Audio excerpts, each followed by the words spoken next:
Борис, от Бога хан на българите, приветства Мутимира.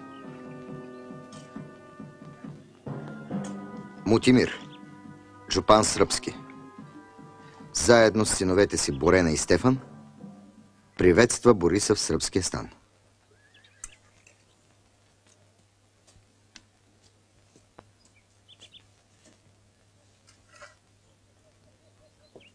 Добре дошъл.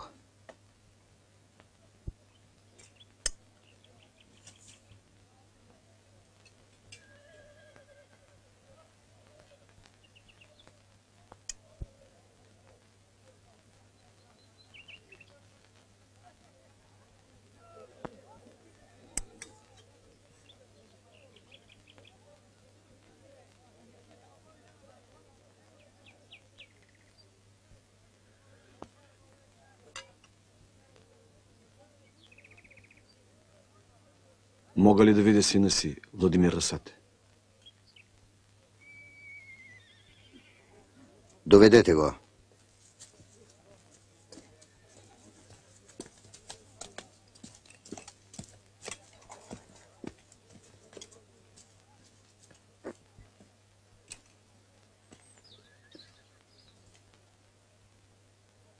Бъди здрав, тате. Бъди здрав, синко. Прощавай. Не съм аз да ти давам съвет. Но не ме жали, тате. Бий ги. За мен не мисли. Бий ги.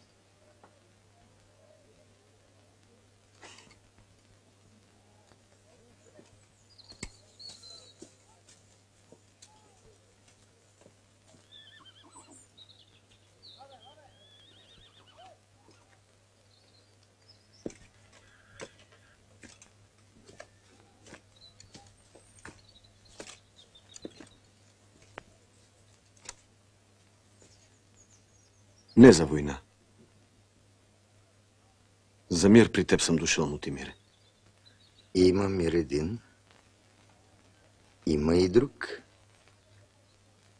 Нека отнине да е мир, добър и дълбок между българи и сърби. Нека отнине не звънва български меч у сръбски и сръбски у български. От устата ти мъдрост говори.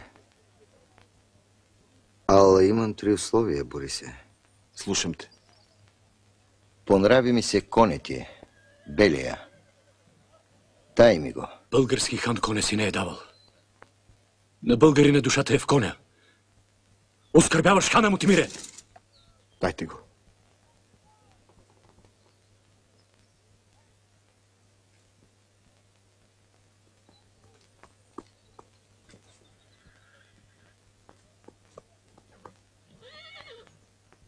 Второто условие чакам да чуя.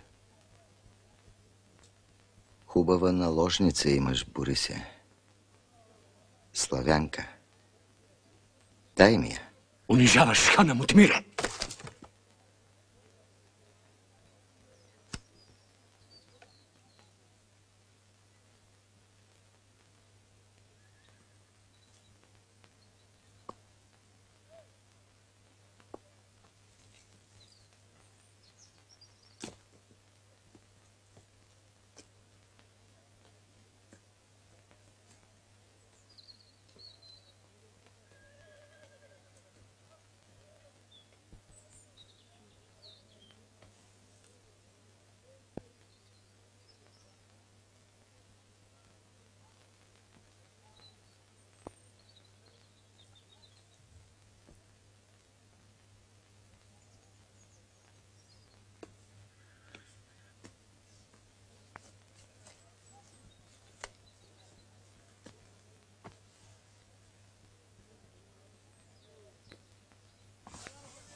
Третото условие очаквам да чуя. На границата има гърбел. Бельовишки гърбел нарицава се. Дай ми го. Охранна кула да си построя. Дай му го. Не ни трябва. Само камен е той гърбел. Камен и му чурлига. Дай му го да носе задави. Коня си дадох, белия. Велислава ти дадох, славянката. Ала от земята българска един камен не давам. Така казах.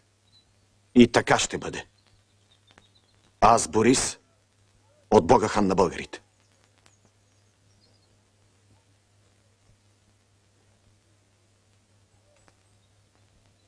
Нека е твоята воля.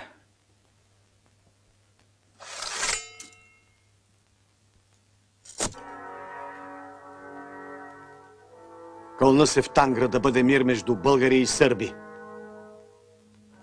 И ако някой на клетвата измени, от меч да бъде погубен.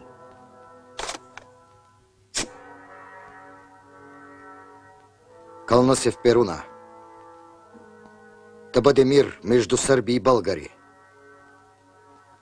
И ако някой измени, от меч да бъде погубен. Ще върнеш ли сина ми Владимир Расате и 12 пленени боили? Нека останат още при мен. Още някое време.